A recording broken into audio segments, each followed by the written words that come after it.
Ana, wala ng testigong matagpo ang patay. Mauhulog sa bangin. Ako po. O mapapatahimik. Ganyan po ang mangyayari sa isang politikong merong iniiwasan. May conflict of interest, merong iniingatan, hindi mo magagawa o magagampanan ng 100% ang tungkulin mo sa bayan at sa taong bayan. Kaya ang gagawin mo, makikipagplastikan ka para hindi ka pag-initan. Yun. Nakiusap ang mga representante na huwag silang pangalanan. Kaya, Jose Claire, Oh. huwag mong sabing hindi ito totoo para hindi ko papangalanan ang mga kasamahan mo. Ang bigat nito, oh. No?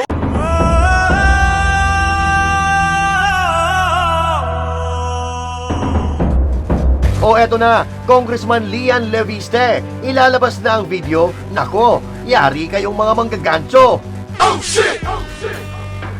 Noong sinabi kong kung papatayin niyo ako, lalabas ang katotohanan, hindi ko ibig sabihin doon lang ito lalabas. Kahit buhay ako, lalabas pa rin ang katotohanan. Mga Villar, inilaglag na nga ba ang mga Duterte at kumampi na kay Marcos Jr.? Balimbing yarn? So, alam naman natin na talagang politically they're aligned with the Dutertes. The tama. only reason why they have to stay with the majority is to protect their own economic interests. Samantala, tatak Duterte'ng paninilbihan, hinahanap na ng taong bayan. Kailan kaya mauulit yan? Kahit na anong sabihin ninyo, lalo na yung mga troll. No, Yung mga troll. sabi ni PBBM na libo-libong troll na kanilang binabayaran. Kahit pa anong sabihin ninyo, lahat ng yan nangyari nung panahon ni dating Pangulong Rodrigo Duterte. Pag-uusapan po natin lahat ng yan mga kababayan, maya-maya po. Laang. Para lagi kang updated. Ako nga pala si Bidaya ng mga oposisyon sa kasalukuyan po. At sabi nga, galit na galit ang mga dapungan ng Pangulong Duterte. Kung hindi ka pa nakakapag-subscribe, i-subscribe mo na yan! At syempre pa, magandang araw mga banateros at mga kababayan kong Pilipino sa iba't ibang panig ng mundo. Ako po si Master Judea at tayo po'y nagbabalik para ipaglaban ang ating karapatan at para manawagan, para may sa katuparan na pinapangarap natin sa ating bansang minamahal, ang matiwasay, masaya, maunlad at ligtas na Pilipinas. Lalaban tayo! At syempre, bago tayo magsimula, huwag kakalimutan na mag-subscribe sa ating YouTube channel at syempre, huwag kakalimutan na mag-follow sa ating FB page at huwag din kakalimutan na mag-comment, mag-share, mag-like sa mga video na ating ina-upload. Kaya ano pang hinihintay mo? Ayan, gawin mo na ngayon.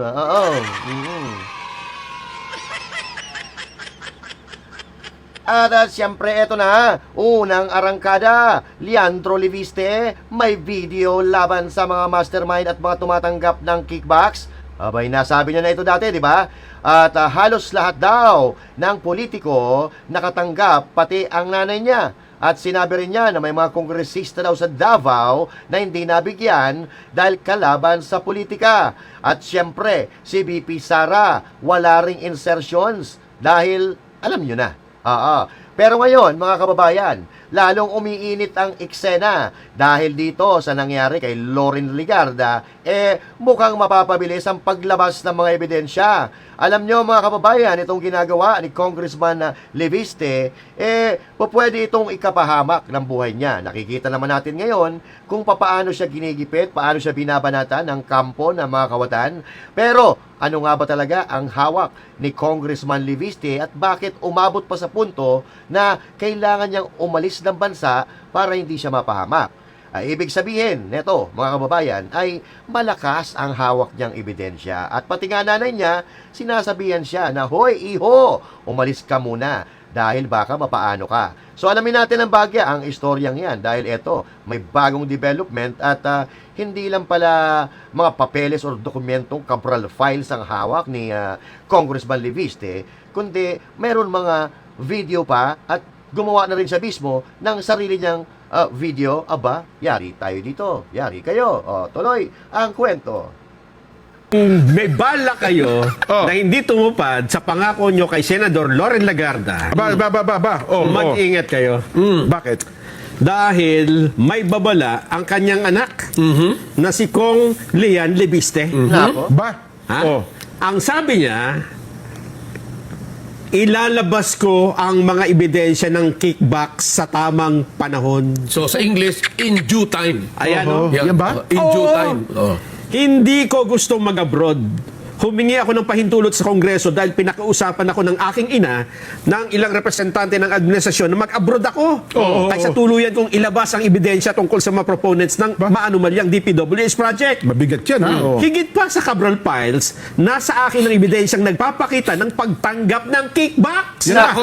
Yan na. Pinayuhan akong hindi pa ngayon ang tamang panahon para ilabas ito. Oh. Gayon pa man, nakapaghanda na ako ng video. Nako po, yan ang sinasabi natin. Oo. Nakapaghanda na ng video. Medyo nasaktan ata yung bata dahil pinaglaruan yung nanay niya dyan sa Senado na akala magiging Senate President na yun pala, no? Nag-uungguyan lang sila. Oo, kunyari, sige, hati tayo, ha? Power sharing tayo, ha? Oo, pero wag mong ilalabas. Sabihan mo yung anak mo na wag ilalabas yung mga ebidensya dahil mayayari tayo sa amo namin. Di ba? Oo. So, parang ito ang problema sa politika eh. Oo. Yung kapakanan, hindi na kapakanan ng bansa at ng taong bayan ang iniisip nila, kundi yung mga sarili-sarili nilang mga buhay at sariling interest nila, you know? Nagba-blackmail na sila, mga kababayan. Oh, ituloy natin.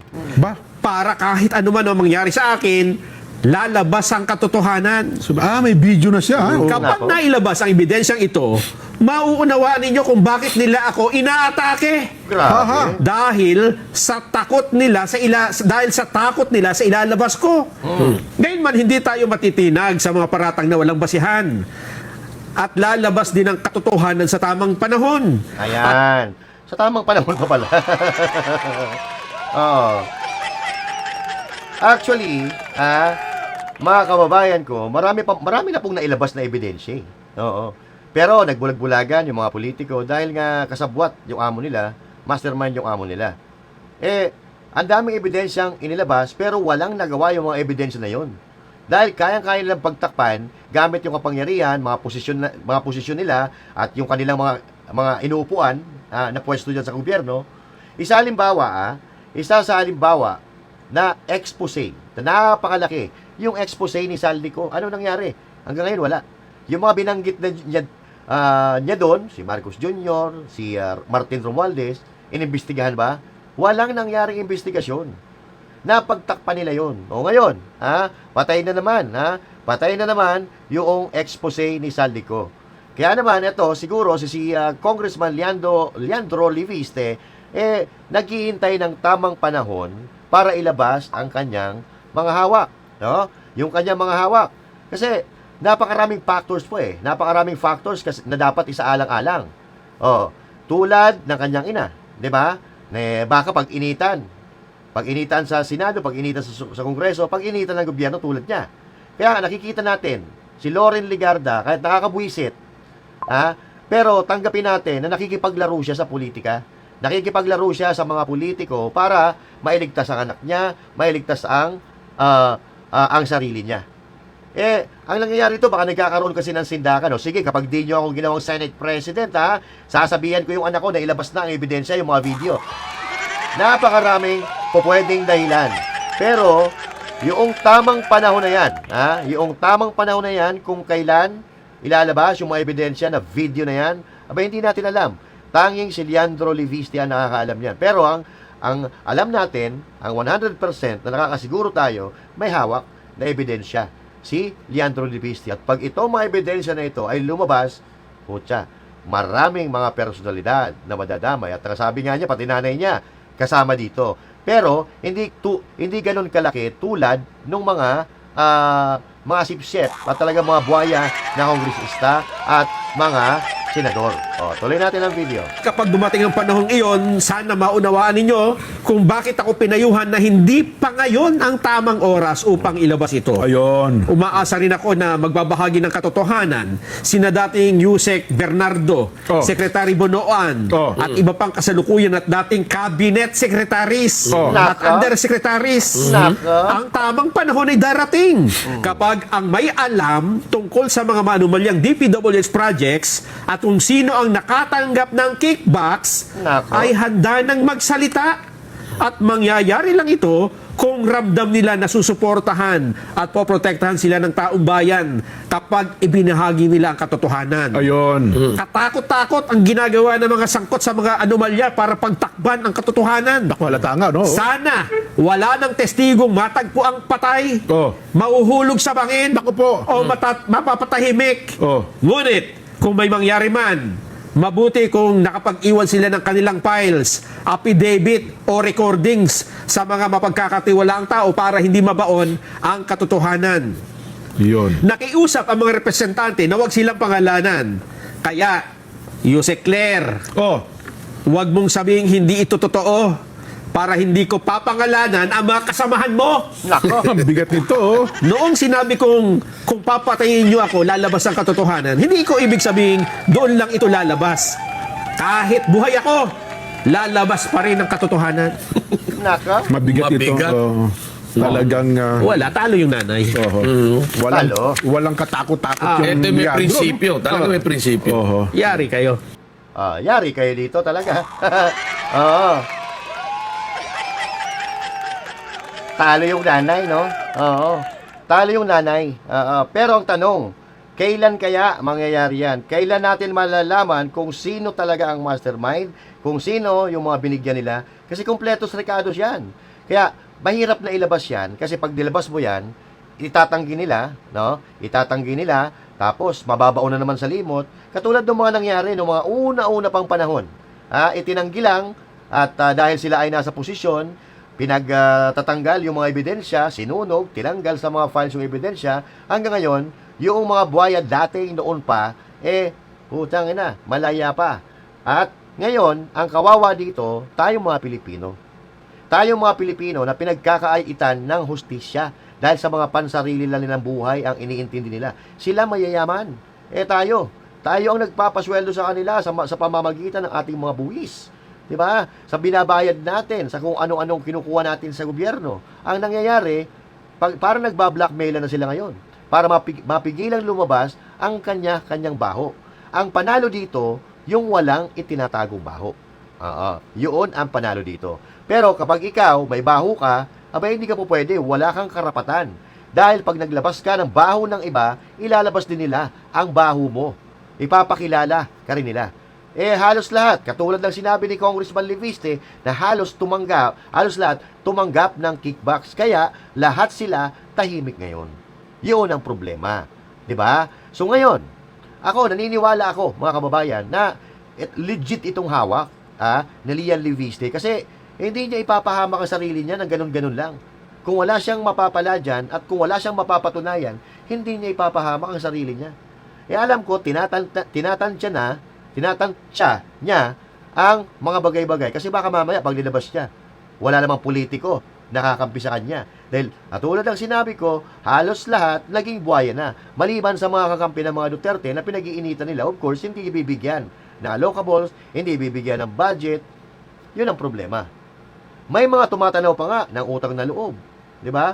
Tumatanaw ng utang na loob dahil natulungan sila ng politiko na ito, natulungan sila ng negosyante na ito.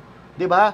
Pero, ang pagkakaiba dito, mga kababayan, merong mga political butterflies na talagang, alam mo, na sila talaga ay nakalin sa grupong ganito, sa apilyedong ganito, pero ngayon,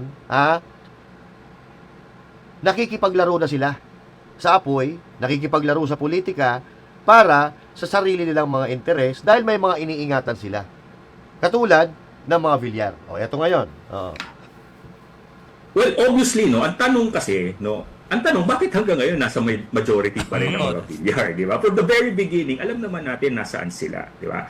Bakit sila nasa majority? Hinahabol na sila, tapos politically, hindi na sila in good terms with Malacanang. Tapos, syempre, alam naman natin how close they are, especially the patriarch, dun sa former president na nasa dahig ngayon. No? So, alam naman natin na talagang politically they're aligned with the Dutertes. No? The only reason why they have to stay with the majority is to protect their own economic interests. No? Yan ang sinasabi natin.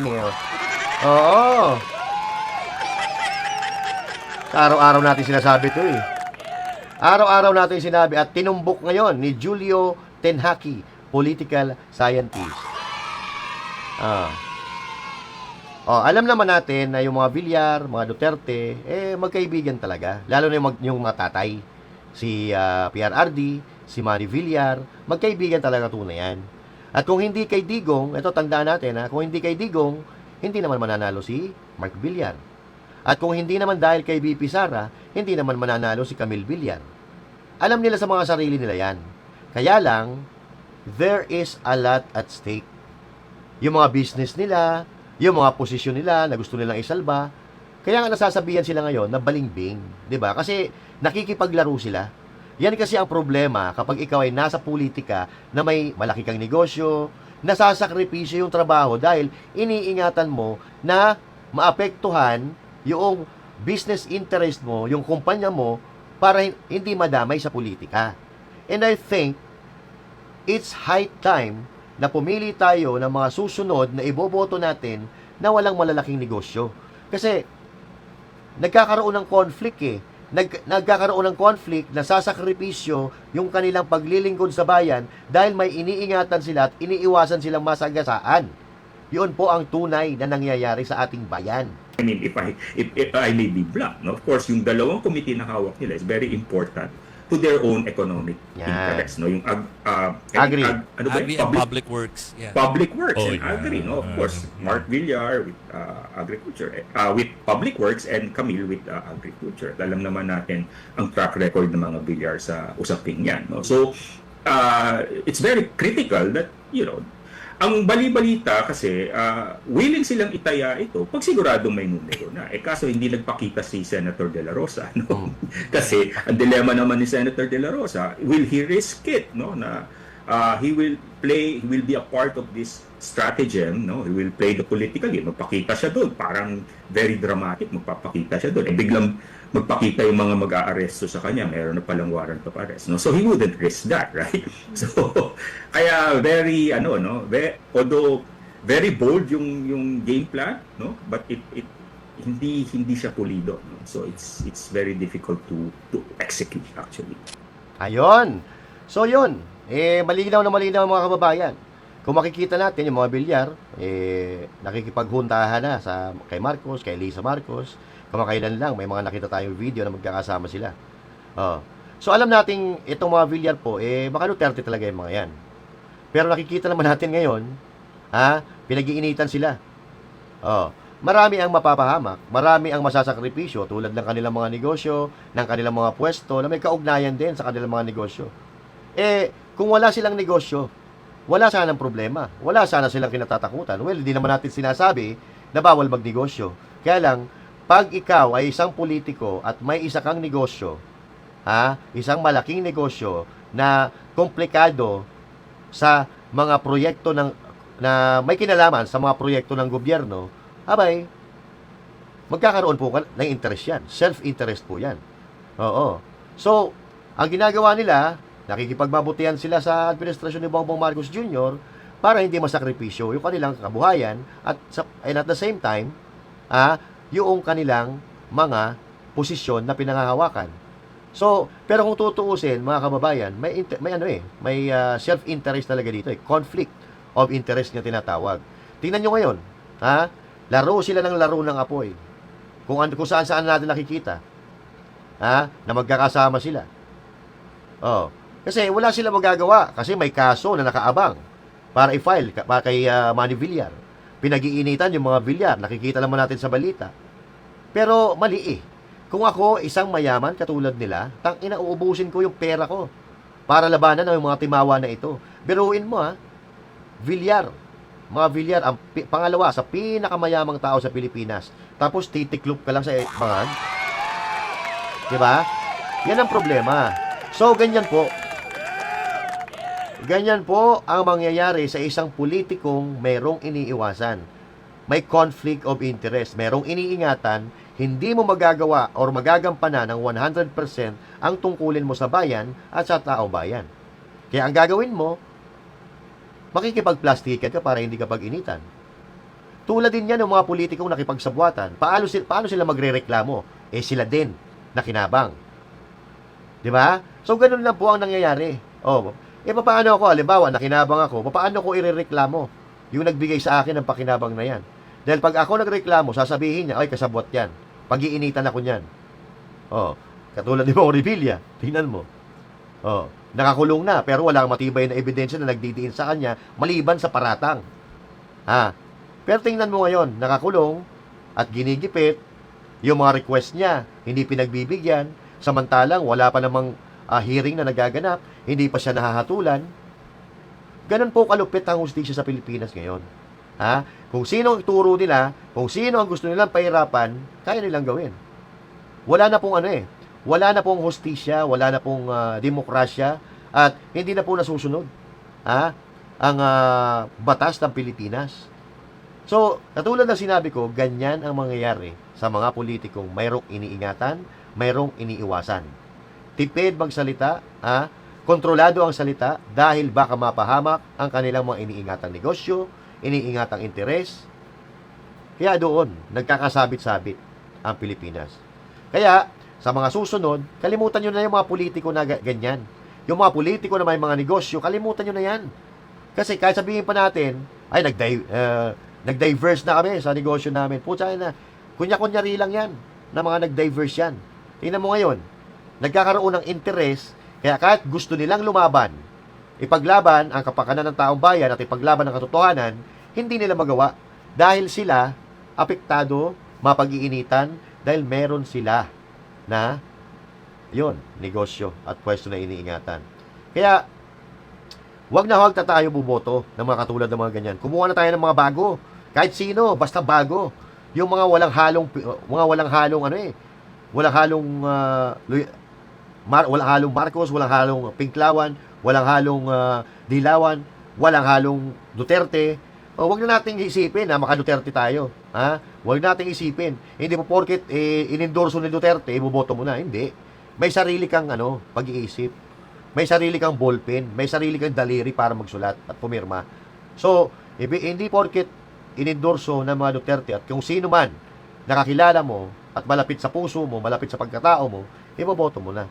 Tingnan mo ang bansa mo kung ano ang kailangan ng bansang ito. 'Di ba? Kung kailangan ba natin ng mga negosyante? Hindi natin kailangan ng negosyante. Kailangan ba natin ng mga arte? Hindi natin kailangan ng mga arte katulad ni Loren Ligarda. Hindi natin kailangan ng komedyante. Hindi. Ang kailangan natin, yung talagang magtatrabaho para sa Pilipinas at para sa taong bayan. At alam na natin, madali lang mamalaman yan Tingnan lang natin yung track record. Basta pag abogado, pogi points na yon, dagdag puntos na yon, advantage na sila sa pagtakbo. At syempre, may mga abogado rin, natatanga-tanga May mga abogado na no case, no? Kahit abogado yan, tingnan pa rin natin ang track record. Marami na ba ito na ipanalong kaso? Ano ba ang nagawa nito sa komunidad na pinanggalingan nito? Ganun po ang pagpili ng isang kandidato. Hindi porket sikat, putangin na iboboto. Kaya nagkakaletse-letse yung bansang ito dahil mga bobo rin tayo na mga bumoboto. Oo. Kaya nga tayo bumilib kay Duterte, di ba? Dahil hindi siya tumatanggap ng suhol. Hindi siya nakipagsabuatan sa mga oligarko. Kaya lahat kaya niyang sitahin, lahat kaya niyang banggain, lahat kaya niyang banatan. Tulad ng mga negosyante na hindi nagbabayad ng tamang tax na pagbayad niya. Di ba? Wala siyang utang na loob, wala siyang ipinangako. Kaya yung mga ginawa niya, yung mga galaw niya, wala siyang iniiwasan. Wala siyang iniingatan. Di ba? Kasi hindi siya nakipagkasunduan. Ang ginawa niya, tinatak niya sa utak niya na ako ay empleyado ng gobyerno. Hindi ako hari. Hindi ako bida-bida. Hindi ako ang pinakamataas sa Pilipinas. Ako ay trabahador ng gobyerno. Kaya marami siya nagawa. Nag-focus siya doon sa mga pangangailangan ng mga Pilipino. Dahil yung unang iniisip niya trabahador ako ng gobyerno. Ano ba ang dapat kong gawin?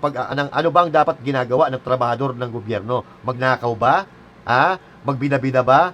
Mangako? Magsinungaling ba? Hindi. Ang trabaho mo bilang empleyado ka ng gobyerno, kung ano ang mga proyekto na kinakailangan ng tao, kinakailangan ng bansang ito, doon ka mag-focus, hindi sa pagnanakaw. Diba? Ngayon, nakafocus sila, sa tingin ko, nakafocus sila sa mga sarili nila, kung paano sila kikita, kung paano sila yayaman. So kaya, ganun ang nangyari. Sila yumaman, yung Pilipinas bumagsak. Oh, kaya doon tayo bumilib kay Duterte. Di ba? So, ngayon nga, marami ang naririnig natin na sana bumalik na yung dating Duterte brand of government para kahit papaano umayos-ayos na ang Pilipinas. Tingnan mo mga kasinungalingan nila, no? Sabi ni John Vic Remulla, bumaba daw yung crime rate sa Pilipinas. Pero araw-araw may natatagpo ang patay.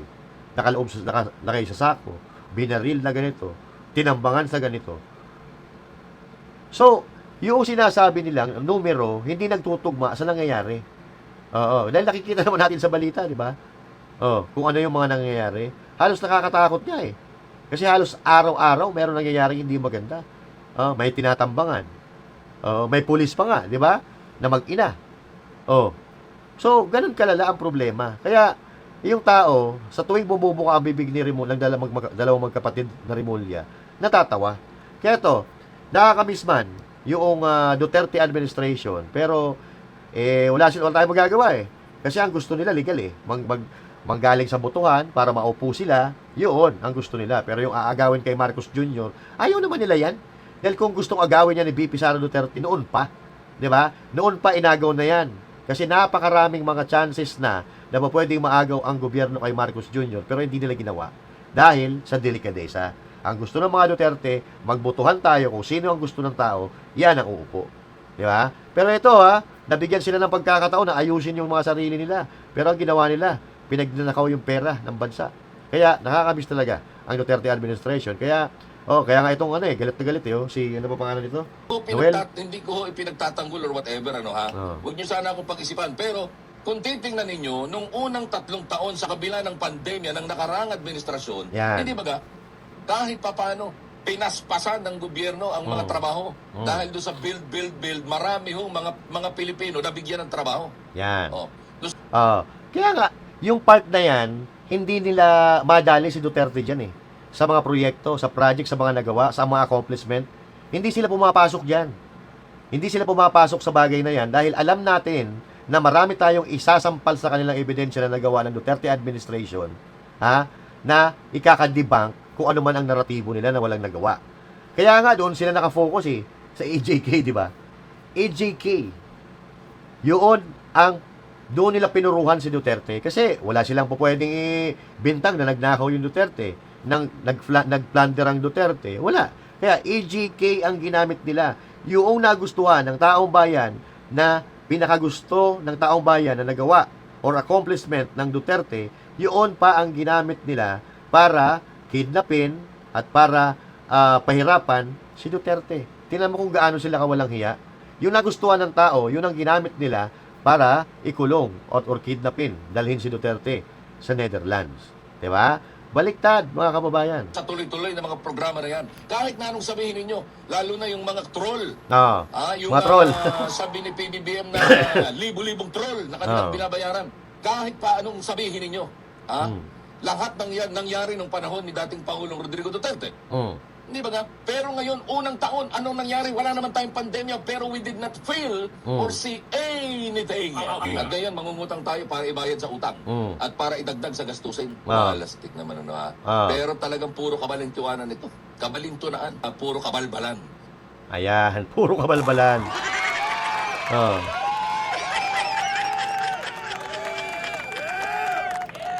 Masisisi ba natin siya? Hindi naman. Kasi yung sinabi niya, katotohanan naman. Di ba? Kailangan magagalit ka ba sa kanya? Hindi. Aayon ka. Kasi yung sinasabi niya, totoo. Di ba?